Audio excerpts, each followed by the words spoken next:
Well, it's great to be with you. Thank you, Oklahoma. Now, be honest. Hold on. Be honest. He mentioned the gentleman from Texas. Did you boo the gentleman from Texas, or did you just boo because he said Texas? Huh? Both? Is that what you're saying? Both? Come on. This rivalry is intense, man. This is such a great turnout. It really lifts our spirits. We're excited about Tuesday, so I'm here to earn your vote. And if I already have your vote, I'm here to convince you to get other people to vote for me. Because we really need your help, okay? Now, Jim talked a moment ago, and I'm always grateful to him. Back in 2009, I was a private citizen, and there was an opening for the U.S. Senate in Florida. And the Republican Party came forward and said, we've got the perfect candidate. He's the sitting governor of Florida. He's a Republican. He's at 70% approval in the ratings, and his name was Charlie Crist, okay? And I said, well, I know him. I was the Speaker of the House his first 2 years as governor. He's not a conservative. He's not even really, truly a Republican. He said, hold on, I'm not there yet. I'm not there yet. I'm not there yet. These guys are taking away my punchlines. Okay? I said, I know this guy. I've worked with him. He's not a conservative. He's conning everybody. Okay? I'm going to run against him. And I was a huge underdog. I mean, I was 50 points down in the polls. He was out raising me 50-1, the entire establishment. At the beginning, the only people that thought I could win all lived in my house, okay? And 4 of them were under the age of 10, so it's not a good sign. But Jim Inhofe believed in me. He was one of the first people to endorse me out of all the people in the Senate, and for that, I will always be grateful. Thank you, Jim. Okay, so we were a huge underdog in that race. We came back and we won. In fact, I was proven right before the race was even over, because I took on Charlie Crist, and even before the primary began, he switched to independent. We beat him as an independent. 2 years or 4 years later, he came back and became a Democrat, running as a Democrat, and he lost. Now, so he's been a Republican, an independent, a Democrat, and now I heard he's become a vegetarian. So it's a, right. So I ran then because I believe that ours is the party of Reagan and the conservative movement is the way forward for America. And I was not going to let a con man take over and be our senator. Now, fast forward 5 years. I'm an underdog right now. I've always been an underdog. Always, my whole life, because my parents didn't make a lot of money. I didn't inherit $200 million. I didn't start out with a small loan of $1 million from my dad.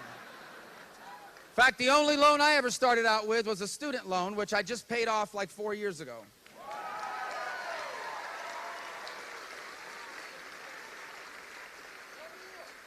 I've never met her, but I paid Sally Mae a lot of money.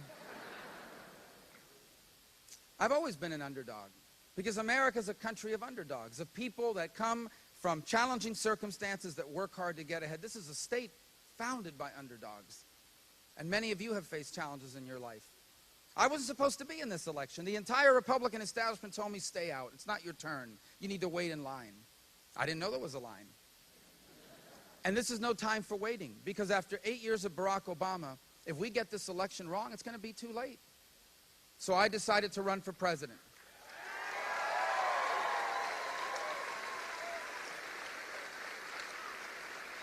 I decided to run for president because I do not want the Reagan Revolution to end.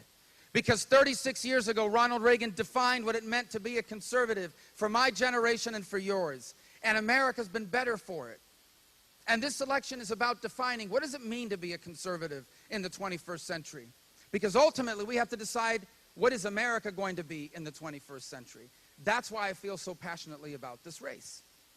Now, last night we had a debate. Right?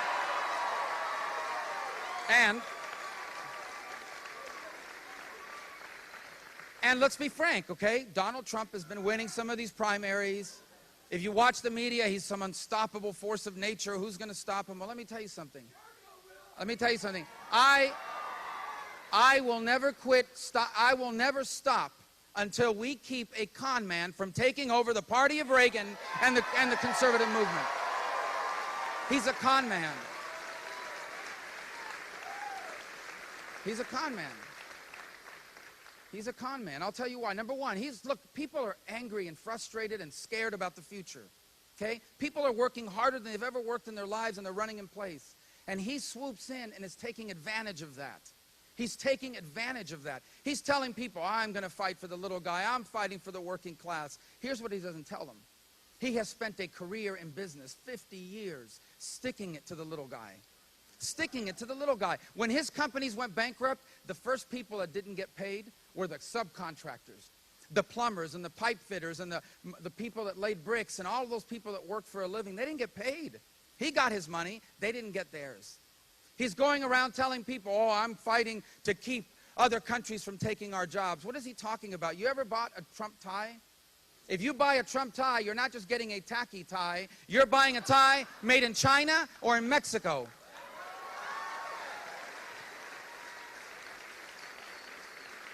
He portrays himself as the strongest guy on illegal immigration. That's fine, but Trump Tower was built by illegal immigrants from Poland, who he paid $4 an hour, 12 hours a day.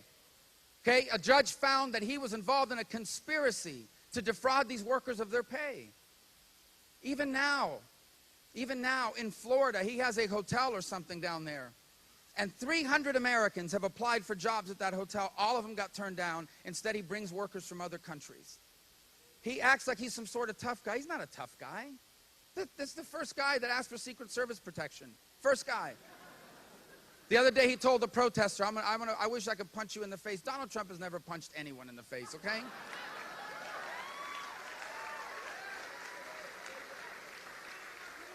This guy was born into money, raised into money, inherited $200 million. He's never punched anyone in the face. He's not a tough guy. Now, so I had to point all that out yesterday. He has no ideas about anything. They ask him about health care. He has no health care plan.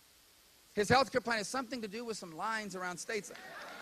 And by the way, he kept repeating it like over and over again, right? And then